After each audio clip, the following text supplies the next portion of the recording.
हरे राम हरे कृष्ण जय जय गोपाल जय जय गोपाल। भगवान झूठ ना बुलावे। बुगुटन काका खुश रह खुश रह। काका कैसन हाल चल बा गाँव के? हाल चल बाद पूछिया। अब जो तक सबसे बढ़िया बुद्धि कौन बा? बहुत बुद्धि बा हमर लगे। हाँ बुद्धिया सीख लेनी हम। कौन? जो सोहन भैया का मौगी जनल हुआ का भैया? सोहन भैया मोहन भैया अलगा हो गए लोग का? हाँ काका वो कनी के घर में बंटवारा हो गई। हाँ काका देखबे बुगुटन हाँ जब से हमारा खेत कब्जा कैला सा तबे से हम सोचल रहिए कि घर के कब हम बर्बाद कर दी। काका और सोहना जब हमारा खेत में हर कुदाली चलावेला तो हम ये समझ ले कि हमारा खेत में ना बल्कि हमारा गर्दन पर हर कुदाली चलता। काका बंटवारा हो गई। अब जो सबसे बढ़िया बुद्धि है वो हमके सिखा दे काका। सब तो के सिखा दे लेकिन हमारे साथे रहे तब। हाँ काका हम रहब तर संग है। तनी चलबे चली ओकरा घरे देखी के बंटवारा भइल है। ए तोहरा के अब के रोके वाला बा? अब हम के रोके वाला ओकरा घर गले से अब चल अब चल बा चल अब चल। ए बाबू घर में गहम बनोले बनी आए न तनी खाना ली। ए बाबूजी ए बाबू प्रणाम। खुश रही गदाल। आए बन काका भेंट करत से। काका जी अलबानी हाँ रवा जिंदगी भर बोतला से रब कयो ठंग नहीं का है? हैं कहां बानी काका जी? बाहरवा खड़ा बन। रवा डायरेक्टर घुस जात बोला कि नहीं आई। ए काका काका अरे का बगोटा ए का भाई का बारी बोली बारी हाँ। केने बारी मैंने बताई संयम और सिपाही अब डर का हो के आप का खातिर डरातन गोर लागत नहीं काका जी। अरे खूब गदाई रहा हाय हाय।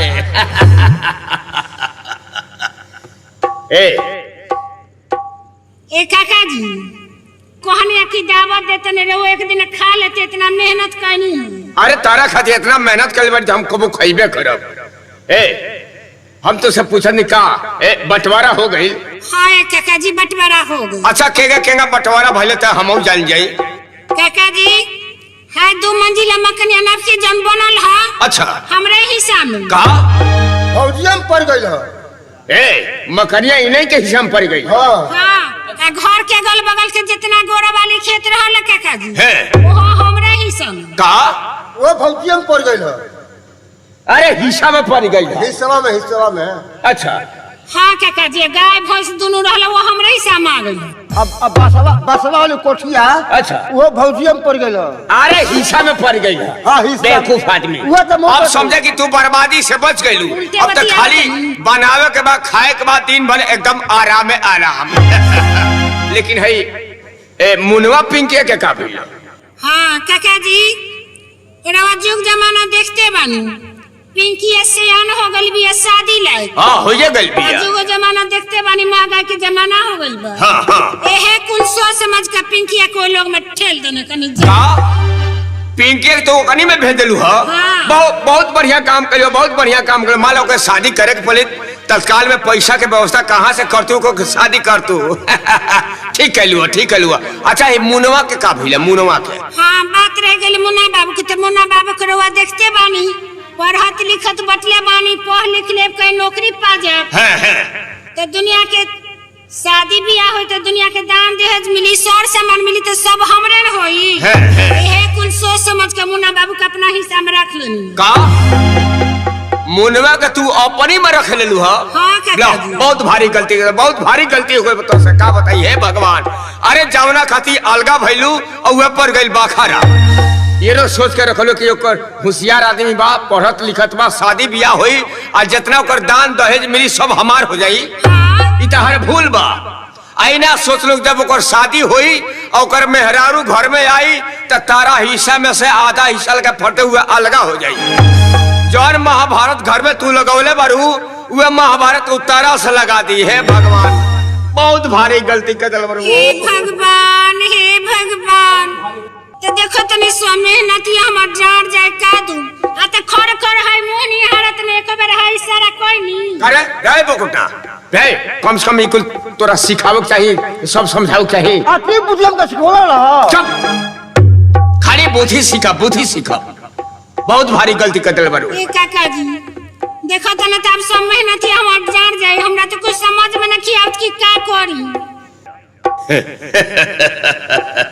ए ए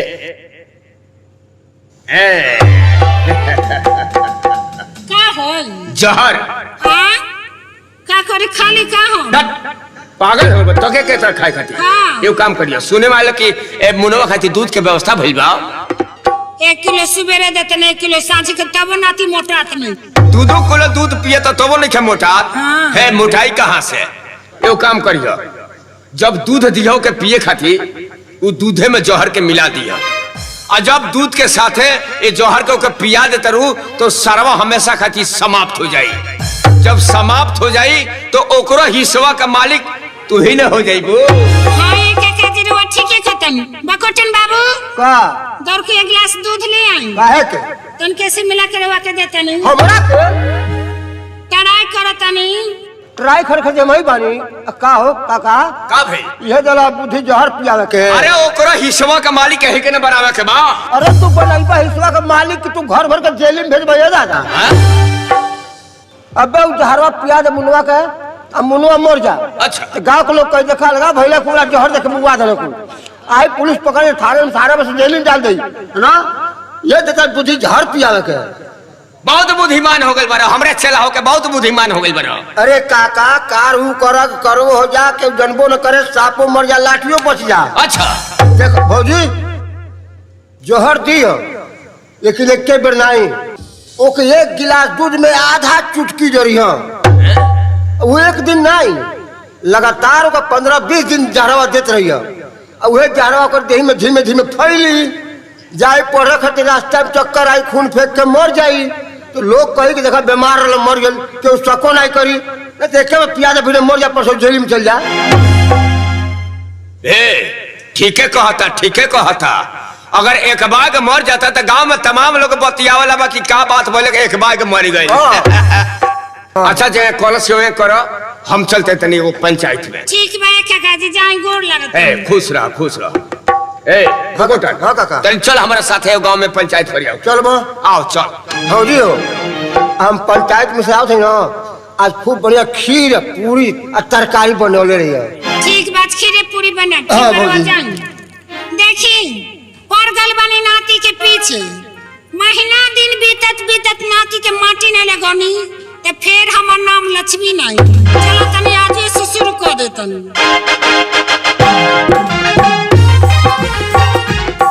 का कहीं आज भैया भौजी से बंटवारा भेल तो बहुत दिन हो गए मगर का कही औरत हमार छाती के जन्म की काठ बैठा दिल कबो साबुन लेके तेल लेके उठलाली लेके क्रीम लेके इतना फरमाइश बा ओकरा फरमाइशे से हम तबाह हो गए बानी। खैर अबे घर जा तो छाती पर चढ़ जाए ऐसे बढ़िया बा चल तनी बथान पर वही जे सुतब जन होई तो देखल जाए।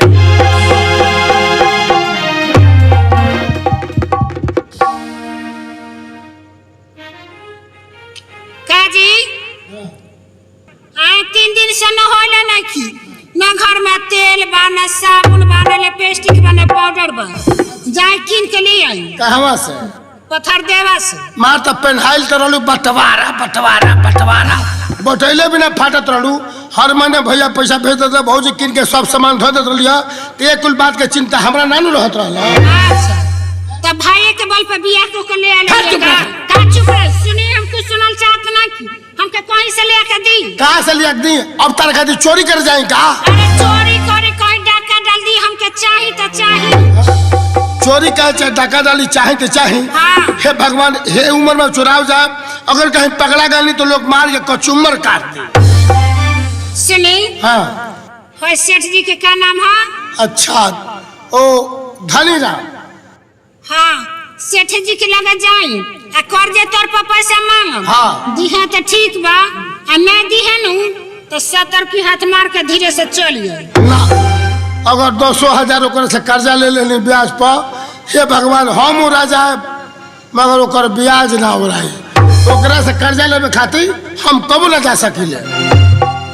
रवा के कहत रवा के समझ नहीं आवता। हाँ कहत तनी कर्जा मांगब ठीक बा दिहा तो ठीक है बा ना दिहे नु तो जब 70 की हाथ मार के चलिए ओकर सूद ब्याज ना लागी। हाँ ई बात ठीक कहलू जागल हो तो कर्जा मांगब, सुतल हो जाई तो धीरे धीरे तिजोरी लेके चल जाए तो एकर कर्जा ना ई जन बा को बियाजियो ना ली और कर्जो ना कहाई। हाँ सुनी, हाँ कहा दू जना के दावत देले बानी, देखो तो चूल्हा पे भात जड़ मत जावे दादा, जल्दी लेके आ। हे भगवान, अब बताई ना दूगो जन ही ताल वालों खाए खाती वो जन बाकी आज आई जन बाकी खाली हमारा के देख के हमरा से बतियावे खाती ए जे लाग गई। खैर कोनो बात नहीं के, चलो तानी से धनी राम के घर में जागल हुई तो कर्जा मांगो, अगर सुतल हुई है तो तिजोरी दाए।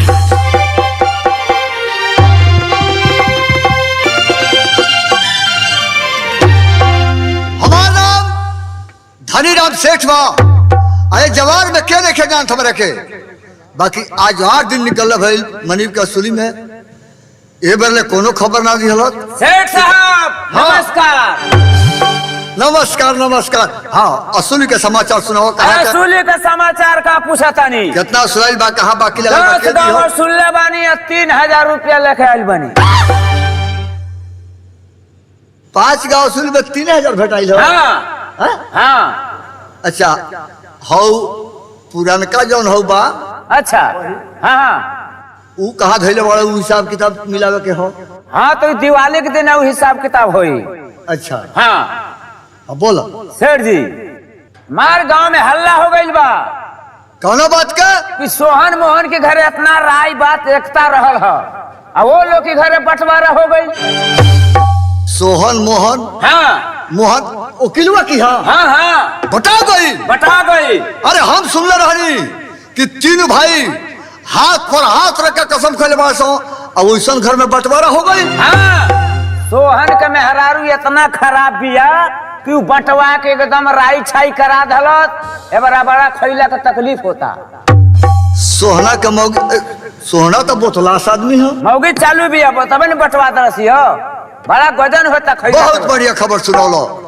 कहे कि ओकरे घर के नाम कौन के खाता पर ना रहलो, नहीं तरह खाता पर नाम चढ़ जाई। सोहन और सोहन में बतियावत रहल हलो। अच्छा कि बड़ा खैला गोजन तो जाई सेठ जी घर तक कर्जा ले आई।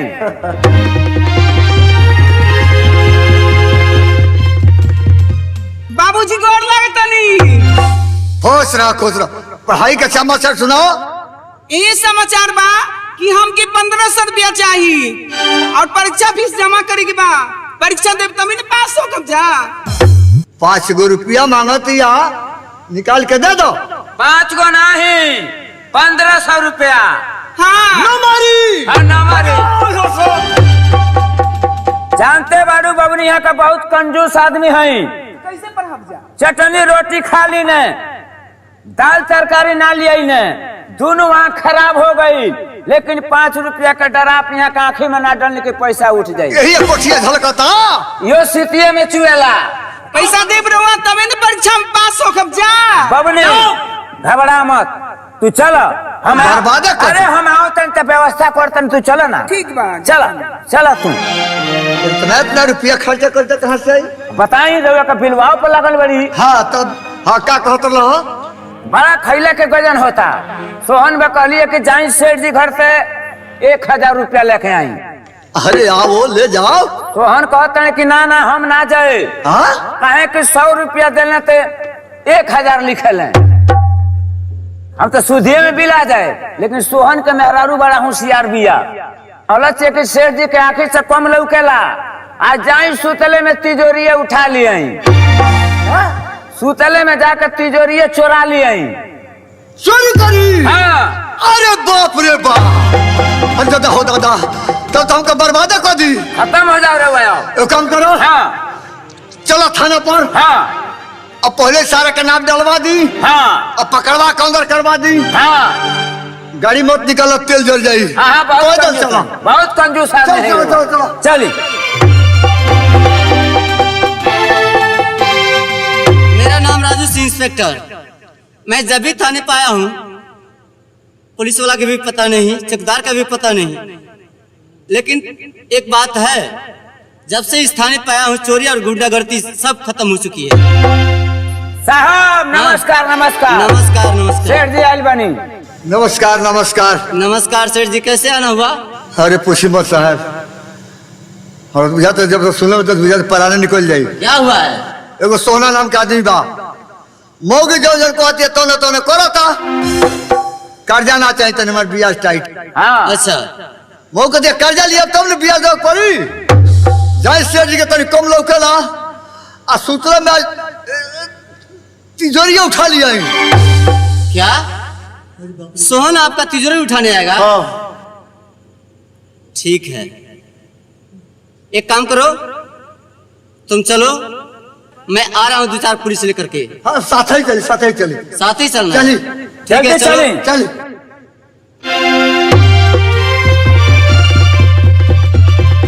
अरे हाँ ये क्यों लोग नहीं ना केहू नहीं खे, सब सुत गल बा, हमनिया के 2 जना जागल बनी। एगो बात कही, कहीं मान लो चोर यहाँ से चोरा के लेके चल जाए सो, हाँ 4 घंटा के बाद स्टाफ पहुंची, हाँ मालो न भेटाई या चोरो न भेटाई, हाँ और कोनो शरीफ आदमी के पकड़ के बिसल लाठी गिरा दिलो, हाँ हाँ और सारा मुकदमा ओकरा पर लाद दिलो। अब जिंदगी भर लड़त रहस।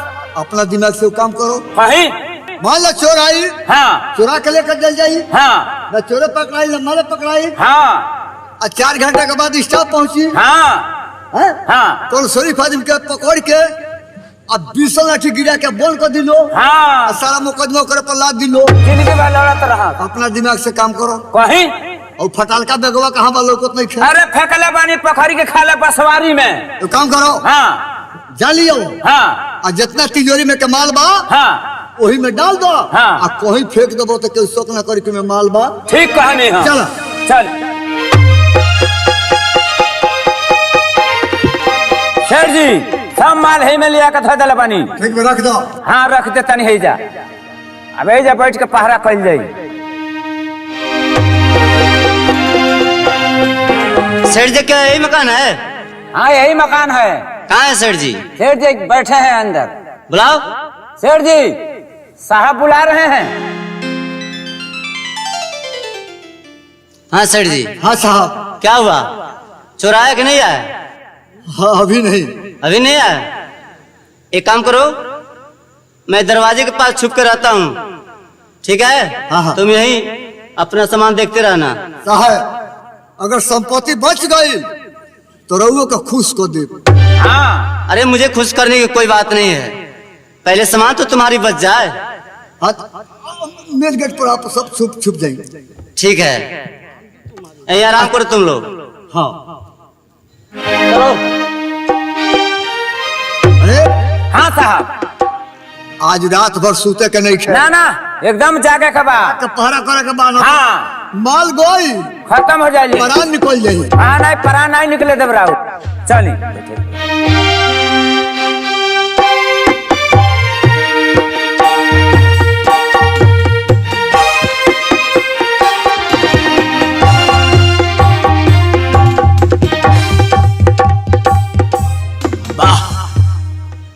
घर में तो पूरा तिजोरी हिर देनी, एगो सिक्का नहीं खे, सारा माल वही फटा हुआ बैग में बा है? और दोनों सूत के प्रिया के गीत गावता सा, अगर जगह के कर्जा मांगा तो सरवा हमारे के ब्याज में बिलवा दी। इससे बढ़िया बा कि धीरे से बैग लेके आई सुनील मैरिज हॉल पार।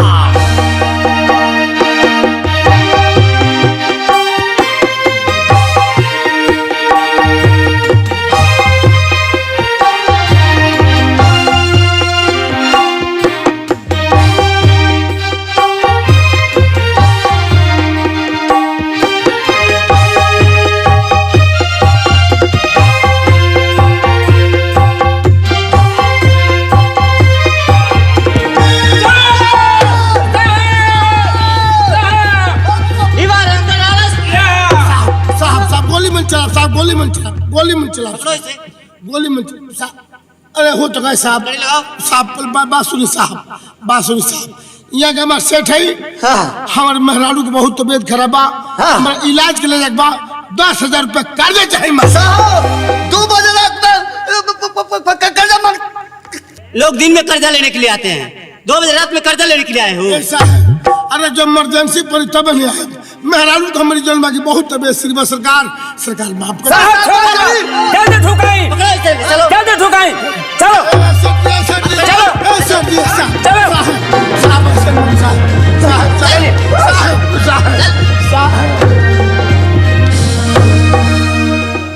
सेठ जी आप अपना सामान चेक कर लीजिए। देखा तो नुकसान लिखे ना। हाँ देखा था नहीं खाली ताला भर टूटल बा, सामान सब बच गइल बा। ताला टूट गई। हाँ बहुत क्या हुआ कंजूस सेठ जी, क्यों रो रहे हैं? 5 साल भाई 25 रुपये का ताला गायब। वो ताला खाती 1 महीना दिन अनाज ना खाए मियाँ का, ऐसा ना कंजूस आदमी बहुत है। कंजूस आदमी है ये। हाँ? छोड़ा मत न तो बढ़िया तो साफ बर्बाद कर दी। छोड़े का नहीं खे। अरे तुम्हें कुछ नहीं होगा, हम है ना, मैं जा रहा हूँ उसे अंदर कर दूंगा। अपना सामान सुरक्षित देखते रहना, ठीक है? हाँ आओ। हाँ एक काम करो, हाँ जाके पेपर में गजट करा दो। सोहन नाम का एक चोर है, उसे चोरी करते इधर रंगे हाथ पकड़ा गया है। अरे हम पत्रकार सर से मिल के अखबार में छपवा देता नहीं। ठीक है? हाँ मैं जा रहा हूँ। जाइए साहब।